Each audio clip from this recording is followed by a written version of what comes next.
স্বরাষ্ট্র উপদেষ্টা অবসরপ্রাপ্ত লেফটেন্যান্ট জেনারেল জাহাঙ্গীর আলম চৌধুরী জানিয়েছেন, বিএনপির ভারপ্রাপ্ত চেয়ারম্যান তারেক রহমান দেশে ফিরলে পর্যাপ্ত নিরাপত্তা নিশ্চিত করা হবে। সচিবালয় বৈঠক শেষে ব্রিফিংয়ে তিনি জানান, হাদি হত্যার খুনিদের অবস্থান জানলে গ্রেফতার করত আইনশৃঙ্খলা বাহিনী। নিরাপত্তা ঝুঁকিতে থাকা প্রথম আলো ও ডেইলি স্টার সম্পাদক সহ ২০ জনকে সরকারি বন্দুকধারী বা গানম্যান দেওয়া হয়েছে বলেও জানান স্বরাষ্ট্র উপদেষ্টা। জিয়াউল হক সবুজের রিপোর্ট।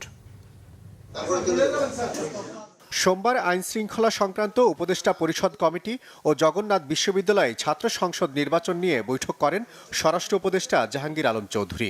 পরে তিনি সাংবাদিকদের জানান, কোনো হিট লিস্ট দেখে নয়, নিরাপত্তা ঝুঁকিতে থাকা গুরুত্বপূর্ণ ব্যক্তিদের গানম্যান দেয়া হচ্ছে।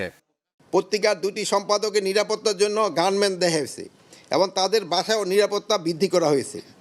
ময়মনসিংহের পোশাক শ্রমিককে পিটিয়ে ও পুড়িয়ে হত্যার ঘটনায় 10 জনকে গ্রেপ্তার করা হয়েছে।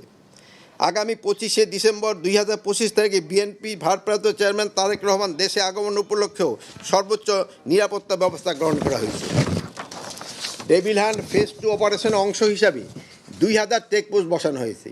এর মধ্যে বিভিন্ন স্থানে প্রাইভেট কার, মোটরসাইকেল তল্লাশি করা হচ্ছে এবং অবৈধ অস্ত্র উদ্ধার কার্যক্রম চলছে। ইনকিলাব মঞ্চের মুখপাত্র শরীফ ওসমান হাদি খুনের ঘটনা তদন্তে বেশ কিছু অগ্রগতির তথ্য দেন তিনি। তবে খুনিরা দেশে নাকি ভারতে পালিয়েছে সে বিষয়ে সুনির্দিষ্ট তথ্য জানাতে পারেননি তিনি। জুলাই গণ অভ্যুত্থানে সম্মুখ সারির যোদ্ধা শরীফ ওসমান হাদির হত্যাকাণ্ডের সঙ্গে জড়িতদের বিচারের বিষয়টিকে সর্বোচ্চ গুরুত্ব দিয়ে দেখছি। এখন যদি কোথায় আছে হলে তো তারা ধরিয়ে ফেলতাম। এখন হলো উনি বৈধ পথে যায় নাই, এখন অবৈধ পথে গেছে কিনা এটা তো আমি বলতে পারবো না। 2টি গণমাধ্যমে হামলা ও আগুনের ঘটনায় এ পর্যন্ত 17 জনকে গ্রেপ্তারের তথ্য দেন তিনি। তবে তার পদত্যাগের গুঞ্জন নিছকই গুজব বলে মন্তব্য করেন স্বরাষ্ট্র উপদেষ্টা।